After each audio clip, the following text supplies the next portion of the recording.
Hello everyone, आज हम लोग बात करेंगे हिंदी के प्रैक्टिस सेट की। और ये आर के लिए बहुत इम्पॉर्टेंट है।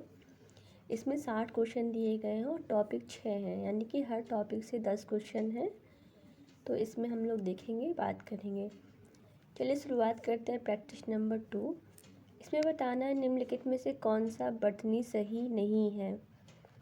इसका क्या हो जाएगा? इसका हो जाएगा कैलाश, क्योंकि कैलाश को इस तरीके से लिखा जाता है, सनावता वाला सा होता है। बाकी जो दिए गए स्टेट सही है। भगीरथी का भागीरथी होता है, स्थाई में इस ई हो जाता है स्थाई, और उद्ग्रीव का उद्ग्रीव हो जाता है। सेकंड क्वेश्चन पढ़ते हैं। निम्नलिखित में से कौन सी वर्तनी अशुद्ध है।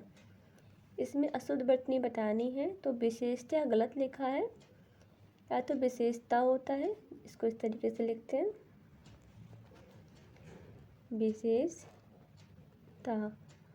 और यदि विसर्ग नहीं लगाना है तो बड़ा या हो जाता है, तो विसर्ग के साथ या नहीं होता है। तो इस प्रकार से शुद्ध क्या है? अधीन है, चारुता है, उत्तरदायी है।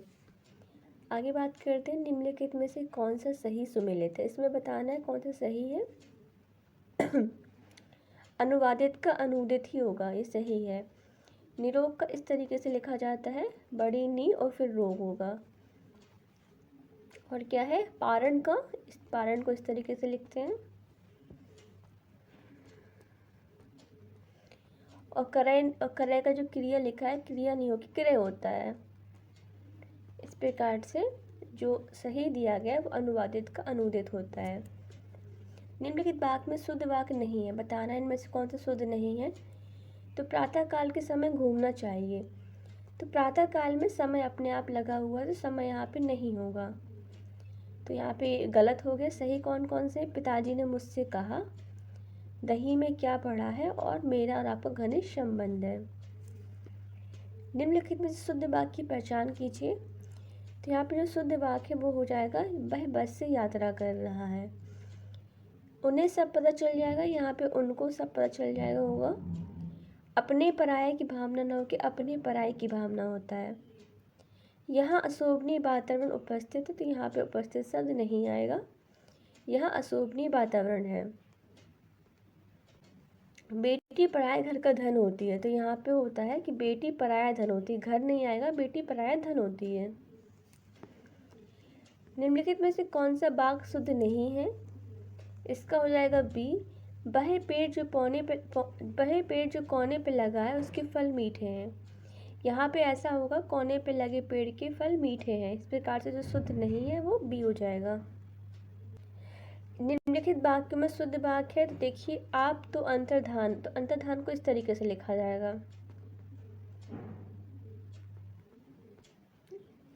विद्या शेष धन होता है, ये सही है। उन्हें अब शंका नहीं रही है, तो इसका ये ना हो कि इसका हो जाएगा उन्हें, उनकी शंका का समाधान हो गया है। और हम तो आपको बता दिए थे नहीं होगा, मैंने आपको बता दिया था होगा। निम्नलिखित में से शुद्ध वर्तनी वाला शब्द, शुद्ध वर्तनी बताना इनमें से कौन सी है। तो देखिए इसमें जो जागृत है वो सही लिखा हुआ है, क्या हो जाएगा? जागृत, डी ऑप्शन। निम्नलिखित में से कौन सा निष्पापी शब्द की शुद्ध वर्तनी है। देखिए यहाँ पे जो निपाप है गलत है, इसको सही मत करिएगा, ये भी गलत है, तीनों गलत हैं। इस तरीके से जो सही है वो निष्पाप हो जाएगा। निम्नलिखित में से कौन सा विलोम युग में मैच नहीं करता है। देखते हैं कौन से। जंगम का स्थावर होगा, तिमिर का आलोक होगा, चिरंतन का नश्वर होगा, लेकिन जो अमित है उसका दुर्मित ना होकर अमित का परिमित होता है। इसमें बताना है निम्नलिखित में से कौन सा विलोम युग मैच नहीं करता है। तो आविर्भाव का तिरुभाव सही है, पुष्ट का क्षीर भी सही है, यथार्थ का उचित नहीं होगा। यथार्थ का क्या होगा? यथार्थ का आदर्श होता है। और परिश्रम का विश्राम भी सही है। निम्नलिखित में से कौन सा विलोम युग में मैच नहीं करता है। शुक्ल का कृष्ण सही है। मूक और अल्पभाषी एक दूसरे के पर्यायवाची है। मूक मतलब कम बोलना, अल्पभाषी भी मतलब कम बोलना, तो जो गलत है वो यही हो जाएगा, मूक का अल्पभाषी नहीं होगा। देहाती का शहरी होता है और ओजस्वी का निस्तेज होता है। आगे बात करते हैं। निम्नलिखित में से कौन सा विलोम युग्म में सुमेलित नहीं है? यहाँ पे बताना जो सुमेलित नहीं है। आगे बात करते हैं।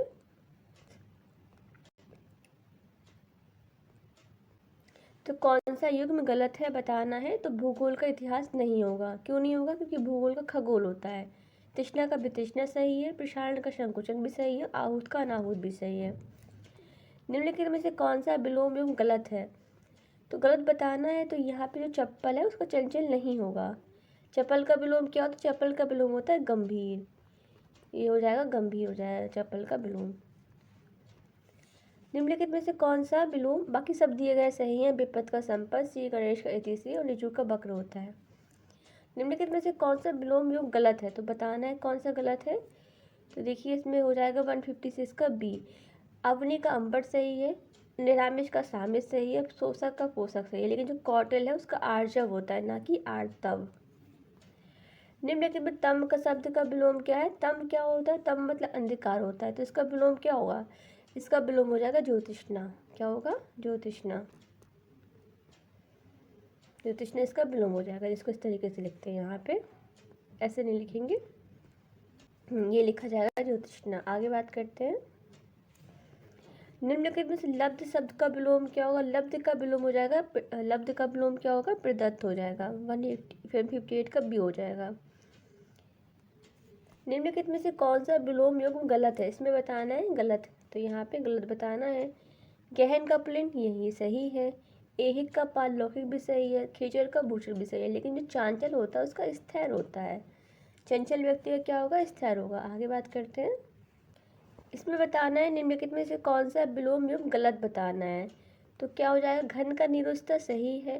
विपत्ति का संपत्ति भी सही है। सुधासित का विशाख भी सही है। लेकिन दिवस का सिरस नहीं होगा। दिवस का क्या होगा? दिवस का विभावरी होगा। यहाँ पे दिवस का हो जाएगा विभावरी। आगे बात करते हैं। तद्भव तत्सम की गलत युग्म की पहचान कीजिए। लकड़ी का लेपिका गलत है। लकड़ी का लेपिका ही नहीं होता। लकड़ी का क्या होता है? लकड़ी का लगुड़ होता है, जिसको इस तरीके से लिखते हैं। शरीफा का शरीफल सही है। सारथी का सारथी सही है। मैला का मलिन सही है। पूड़ी का तत्सम क्या होगा? तो पूड़ी का जो तत्सम होगा पोपाली का होगा। तद्भव तत्सम की गलत युग्म की पहचान कीजिए। तो देखिए पहला क्या है? भीतर का अभ्यंतर सही है। बुरा का बटु भी सही है। और लाख का लक्ष्य भी सही है। और क्या कहते हैं, देखिए हाँ इसमें क्या है, जो भीतर का क्या होगा? भीतर का अभ्यंतर तो होता है, लेकिन जो बटु दिया गया है, जो बटु होता है वो बेटा का होता है। बटु बेटा का।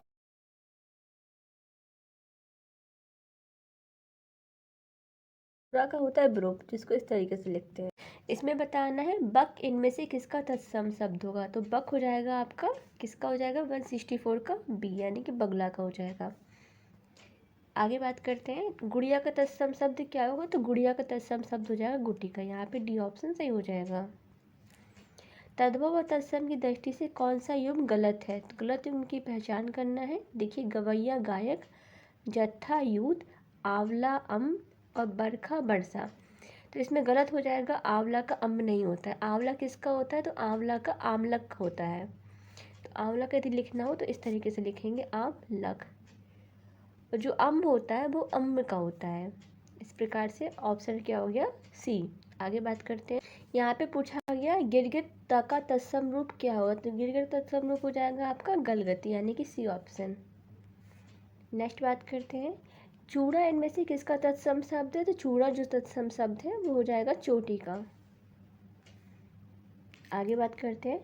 तद्भव और तत्सम की गलत युग्म की पहचान कीजिए। तो यहाँ पे बताना है कौन सा गलत हो जाएगा। तो देखिए क्या होगा, जो आपका 169 का डी हो जाएगा। कटारी का कटाही का नहीं होता है। कटाही का हो जाता है कढ़ाई का। कटाही का किसका है? कढ़ाई का है। और जिसमें कटारी दिया गया वो करतरी का है। तो यहाँ पे डी देखा जाए, देखिए कटाई का कढ़ाई हो जाएगा और कटारी किसका? करतरी का है। इस प्रकार से जो गलत है वो डी हो जाएगा। दौना का दमलक सही है। ताला का तालक सही है। और गोविंद का गोपिंद भी सही है। सतपुत इसमें किसका तत्सम शब्द है? सतपुष्ट किसका हो जाएगा? ये हो जाएगा आपका सौंफ का, यानी कि ए ऑप्शन।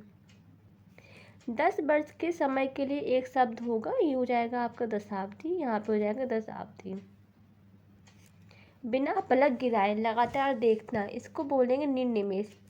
जिस चीज़ को आप लगातार देखते हैं बिना पलक झपकाए तो उसको निर्निमेष कहा जाता है, यानी कि डी ऑप्शन। क्या हो जाएगा? डी ऑप्शन हो जाएगा। आगे बात करते हैं, कौन सा एक सही सुमिलित नहीं है? तो पेट की आग जठराग्नि सही है, जंगल की आग दावानल भी सही है, समुद्र की आग बारवानल सही है, लेकिन जो बारूद की आग है वो अनल नहीं होती है। आगे बात करते हैं, कन्या का विवाह कर देने का वचन देने की रस्म के लिए एक शब्द क्या होता है? तो यहाँ पे हो जाएगा आपका बागदान। और जो और शब्द दिए गए उनको देख लेते हैं। तो जो बाग विद्य होता है, इसका जो होता है जो बोलने में चालाक हो। बागदत्ता क्या होता है? जिसको वह कन्या जिसके साथ विवाह देने का वचन किया गया हो। और बागवत होता है मौन तथा वचन से बंधे हुए। इस प्रकार से हो जाएगा आपका सी, कन्या का विवाह देने का वचन की जो रस्म होती है उसको बागदान कहा जाता है। यहाँ बात करते हैं जिसकी नकल की गई हो। जिसकी नकल की गई हो उसके लिए क्या होगा? अनुकृत हो जाएगा। अनुकंपित क्या होता है? जिसकी अनुकंपित जिस पर कृपा की गई हो। अनुग्रहित क्या हो जाता है? इसका हो जाता है जिस पर अनुग्रह किया गया हो। अनुग्राहक इसका जिस अनुग्रह करने वाला। किसी को जमानत करने वाला, तो ये हो जाएगा आपका प्रतिभू, यानी कि ए ऑप्शन। आगे बात करते हैं, आग्नेय जो है इसका वाक्यांश क्या होगा? तो इसका एक ट्रिक होता है, देखते हैं कैसे। तो ये होता है, तो ये आपका हो गया वायव्य, ये हो गया आग्नेय, ये ईशान है, ये ईशान है, ये नैऋत्य है और ये आग्नेय है। तो आग्नेय क्या होगा? आग्नेय होगा पूरब और दक्षिण की दिशाओं की जो मध्य कोण होता है उसको आग्नेय बोलते हैं। अथाय क्या होगा? अथाय मतलब जिसकी कोई सीमा ना हो, ठीक है, तो इसका हो जाएगा आपका, नहीं सीमा ना हो उसको तो वो बोलते हैं, यहाँ पे असीमित आता है। जिसका अंत ना हो उसको बोलते हैं अनंत, और जिसकी गहराई ना नापी जा सके तो उसका हो जाएगा अथाय। इस प्रकार से जो आंसर हो जाएगा वो सी हो जाएगा, और जिसकी गहराई नापी जा सके उसको बोलते हैं थाय। आगे बात करते हैं, मृणाल शब्द के लिए एक शब्द क्या होगा? तो मृणाल के लिए हो जाएगा कमल की डंडी। आगे बात करते हैं, जो सब में व्याप्त हो उसके लिए क्या होगा? तो जो सब में व्याप्त हो उसके लिए हो जाएगा विभू। निम्नलिखित में से क्रमवाचक विशेषण कौन सा है? तो यहाँ पे क्रमवाचक विशेषण पूछा गया है, तो ये हो जाएगा आपका तीसरा, यानी कि तीसरा हो जाएगा। आगे बात करते हैं, निम्नलिखित में से कौन सा एक प्रवेशन का उदाहरण है? प्रवेशन क्या होता है? विशेषण के आगे जो विशेषण लगता है उसको प्रवेशन बोलते हैं, यानी कि यहाँ पे हो जाएगा सी ऑप्शन। अर्चना अत्यंत सुंदर है, क्योंकि सुंदर के आगे भी अत्यंत लगा हुआ है। आगे बात करते हैं, इनमें बताना है कौन से शब्द विशेषण है। विशेषण क्या हो? जो विशेषता बताते हैं। तो यहाँ पे हो जाएगा दयालु। दयालु व्यक्ति में दयालु विशेषता बता रहा है, इस प्रकार से विशेषण हो जाएगा दयालु। निम्नलिखित में से विशेष और विशेषण का कौन सा युग्म सही सुमिलित नहीं है? तो बताना है कौन से सही मैच नहीं है। देखते हैं कौन सा हो जाएगा इसका। तो इसमें हो जाएगा आपका 184 का डी। यहाँ पे डी ऑप्शन हो जाएगा, क्योंकि अंत्य का अंत विशेष है, इसका विशेषण हो जाएगा अंतिम। अंक का आंगिक होगा, अंकुर का अंकित होगा, लेकिन अंकित का अंकन एक उल्टा दिया गया है, इस प्रकार से जो सही नहीं है वो डी हो जाएगा। निम्नलिखित में से कौन सा एक विशेष शब्द है? तो विशेष शब्द जिसकी विशेषता बताई जाती है, तो ये हो जाएगा आपका आंचल। बाकी जो शब्द दिए गए हैं आंतरिक, आंशिक और आग्नेय, ये अपने आप में विशेषण है, तो इस प्रकार से हो जाएगा आंचल। निम्नलिखित में से कौन सा एक विशेषण शब्द है? जो विशेषता बताता है उसको विशेषण कहते हैं, इस प्रकार से हो जाएगा उत्साहित। क्या है? एक विशेषण शब्द है, यहाँ पे हो जाएगा आपका ए, यानी कि उत्साहित। निम्नलिखित में से कौन सा एक परिमाणवाचक विशेषण को उदाहरण है? तो देखिए इसमें हो जाएगा आपका डी, क्योंकि जो ये है ये सब तीनों में गिन सकते हैं, तो ये परिमाणवाचक नहीं है। लेकिन भिखारी को थोड़ा आटा दो, तो थोड़ा गिन नहीं सकते, इस प्रकार से ये थोड़ा क्या है? परिमाणवाचक है। आगे बात करते हैं, निम्नलिखित में से गुणवाचक विशेषण कौन सा नहीं है? यहाँ पे बताना है कौन सा नहीं है। तो ये देखिए यहाँ पे पतला गंभीर ये भी गुणवाचक है, गंदा मैला भी गुणवाचक है, जयपुर मुंबईया भी। लेकिन जो पहला और चौथा दिया गया ये क्रमवाचक है। क्या है ये क्रमवाचक विशेषण है। आगे बात करते हैं, निम्नलिखित में से कौन सा शब्द विशेष है? तो विशेष क्या होता है? जिसकी विशेषता बताई जाती है, जिसकी विशेषता बताई जाए। तो यहाँ पे जो हो जाएगा बिसात क्या है, एक विशेष शब्द है। विशेष और विशेषण की दृष्टि से कौन सा युग्म सुमेलित शुद्ध है, तो बताना इनमें से कौन सा सही है। तो यहाँ पे हो जाएगा ए, दृष्टि का दृष्टिबंध हो जाएगा। तक्र एक पर्यायवाची शब्द है, तक्र किसका पर्यायवाची शब्द है, तक्र हो जाएगा मठा का, यानी कि बी ऑप्शन। आगे बात करते हैं।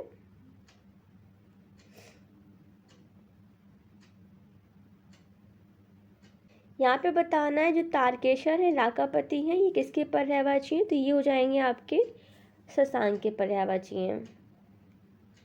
साली, साली किसका पर्यायवाची शब्द, साली चावल का पर्यायवाची शब्द है, यानी कि बी ऑप्शन। आगे बात करते हैं। निम्नलिखित में से कौन सा पर्यायवाची शब्द अशुद्ध है, अशुद्ध बताना है। तो देखिए पतुरिया, पुलवामा, पातुर ये सब सही हैं। गदर, बगावत, विद्रोह, विप्लव ये सारे सही हैं। ईच, ईक, ऊक, पौडा भी सही है। लेकिन यहाँ पे जो देखिए कंठ, कधर, ग्रीवा और दर्प, दर्प मतलब घमंड होता है और कंठ मतलब गर्दन होती है, तो ये मैच नहीं कर रहा है। इस प्रकार से जो सही नहीं है वो डी हो जाएगा। आगे बात करते हैं। दिए गए शब्दों के आधार पर उत्तर दीजिए। तो यहाँ पे बताना है कौन से पक्षी के पर्यायवाची हैं।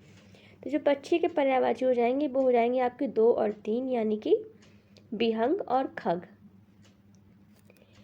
निम्नलिखित में से किस विकल्प में दिए गए शब्द परस्पर पर्यायवाची शब्द नहीं है, तो बताना इनमें से नहीं की बता रहा है। देखिए जन्नी, पिसु, अम्बा ये तीनों माता के ही होते हैं, सही हो जाएगा। मेढक, दादुर और मंडूक ये मेढक के होते हैं। जिह्वा, रचना, जिह्वा और रचना तो जीभ के होते हैं, लेकिन जो अच्छी है ये आँख का होता है।